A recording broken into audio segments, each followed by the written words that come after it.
Tube Tamil வணக்கம். Supersonic anti-ship missiles சீனாவிடமிருந்து Iran வாங்குவதற்கான ஒப்பந்தம் ஏறத்தாழ முடிவடைந்து விட்டது. இந்த தாக்குதல் பாரசீக குடா, ஓமன் குடா பகுதி மற்றும் கோர்முஸ் நீரிணை ஆகிய இடங்களை ஈரானிடமிருந்து பறிப்பதற்கும் ஈரானிய கடற்படையின் மீது தாக்குதல் நடத்துவதற்கும் யாராவது முயற்சி எடுத்தால் அவர்களினுடைய பிரமாண்டமான கப்பல்களையும் மூழ்கடிக்க கூடிய சீனாவினுடைய அதிநவீன இது என்ன செய்யும் என்று தெரியாத அளவிற்கு உள்கட்டமைப்புகளை கொண்ட இந்த ஆயுதத்தை ஈரானுக்கு வழங்குவதற்கு சீனாவினுடைய கம்யூனிச ஆட்சியாளர்கள் முடிவு செய்திருப்பதாக இன்று காலை அதிர்ச்சி செய்தி வெளியாகி இருக்கின்றது.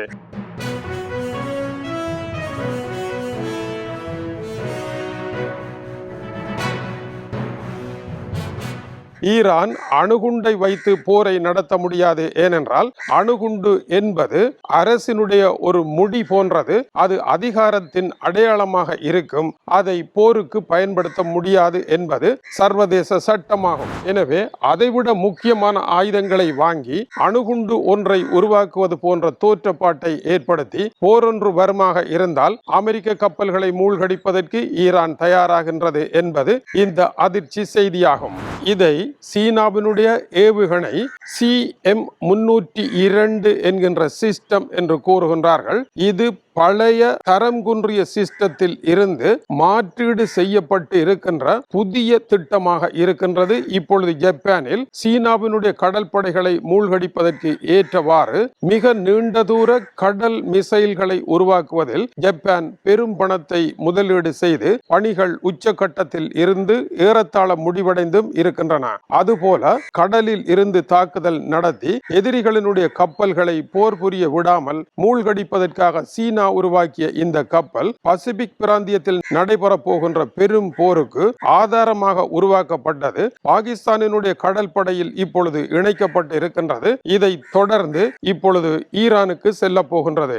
ஆகவே விவகாரம் அமெரிக்கா, ஈரான், ஆப்கானிஸ்தான், பாகிஸ்தான் என்று தொடர்ச்சியாக படிப்படியாக விரிவடைகின்றது. இது சீனாவின் YJ-12 அடுத்த கட்டமாகும். 550 ராத்தல் இடையான வெடிமருந்து கொண்டது. 150 கடல் மைல் தூரம் வரை பறந்து சென்று தாக்கக்கூடியது.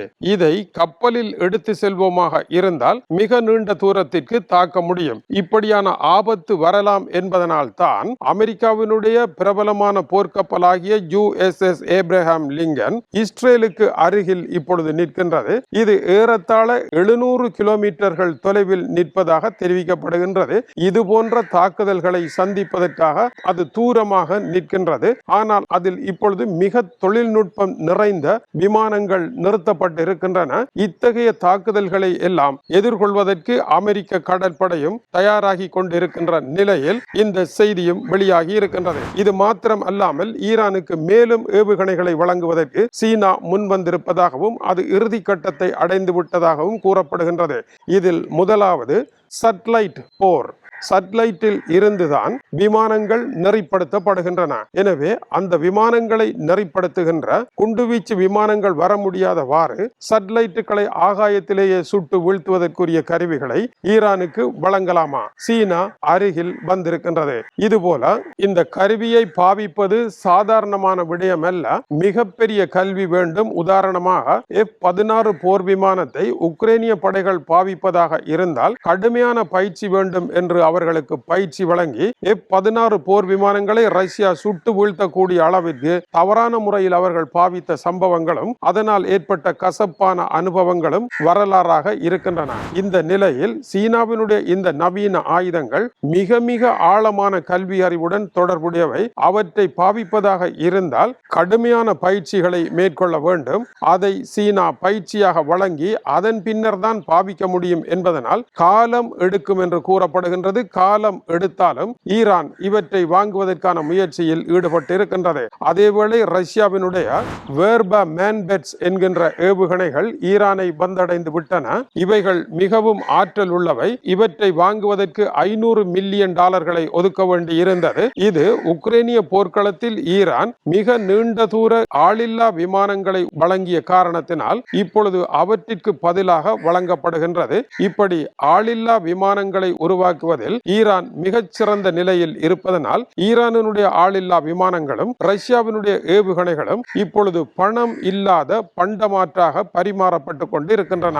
ஆகவே ஈரானினுடைய ஆத்ம நண்பர்களாகிய சீனாவும் ரஷ்யாவும் ஈரானை காப்பாற்றுவதற்கான முயற்சியில் ஈடுபட்டு விட்டன. எனவே ஈரானுக்கு எதிரான போரை அமெரிக்கா தனியே நடத்த முடியாது. அமெரிக்காவிற்கு பல சவால்கள் இருக்கின்றன. அமெரிக்கா இப்பொழுது எடுத்துக்கொள்ளுகின்ற கால அவகாசத்திற்கும் தாமதத்திற்கும் அர்த்தம் இருக்கின்றது. இந்த போரை எடுத்தால் மிக விரைவாக வெற்றி பெற்றுவிட வேண்டும் என்றுதான் அமெரிக்கா கருதுகின்றது. ஆனால் போரை விரைவாக வெற்றி பெற்றுவிட முடியாத அளவிற்கு கள நிலவரம் இருக்கின்றது. சீனா ரஷ்யாவினுடைய ஆயுத விற்பனைகள் ஈரான் மீது அமோகமாக இருக்கின்றன. பேச்சுவார்த்தையில் வெற்றி பெறுமாக இருந்தால் ஈரானினுடைய ஆயில் வர்த்தகம் கொடிகட்டி பறக்கும் என்ற கற்பனையும் இருக்கின்றது. இதில் எது சரிவர போகின்றது? பேச்சுக்கள் தீவிரமாக இருக்கின்றன. இந்த நூற்றாண்டில் ஆயுத விற்பனை தான் மிகப்பெரிய அளவில் நடைபெறப் போகின்றது என்பதற்கு அடையாளமாக வல்லரசுகள் பல இடங்களில் எதிரிகளை உருவேற்றி விட்டு ஆயுத விற்பனையை அற்புதமாக நடத்தி, நீ இந்த ஆயுதத்தை வில், நான் அந்த ஆயுதத்தை விற்கின்றேன் என்று இரகசியமாக பேசி வேலைகளை நடத்துவது போல காரியங்கள் இருப்பதை இந்த நாடுகள் புரிந்து கொள்ளுமா என்பது தெரியவில்லை. புரிந்து கொண்டால் அவர்கள் அரச கட்டிலில் இருக்க முடியுமா என்பதும் தெரியவில்லை. உலகம் வர்த்தக போரை வேறொரு விதமாகவும் நடத்துவதன் அடையாளமாக இந்த போர் வர்த்தகம் காணப்படுகின்றது. இதனுடைய நிலை என்ன ஆக போகின்றது?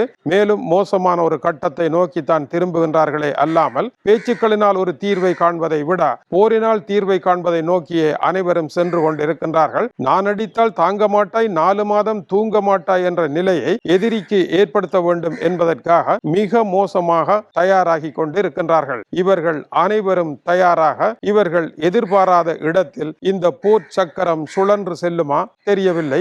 அதுவும் சுவாரஸ்யமான நிகழ்வாக நடந்துவிட்டால் அதுவும் ஆச்சரியம்தான். எதுவும் நடக்கலாம் என்கின்ற நிலையில் இந்த போர்க்களங்கள் நகர்ந்து கொண்டிருக்கின்றன. பார்க்கலாம். இது டியூப் தமிழனுடைய உலக செய்திகளுக்காக இலங்கை வடபுலம் யாழ்ப்பாணத்திலிருந்து கீசே துறை. வணக்கம் உறவுகளே.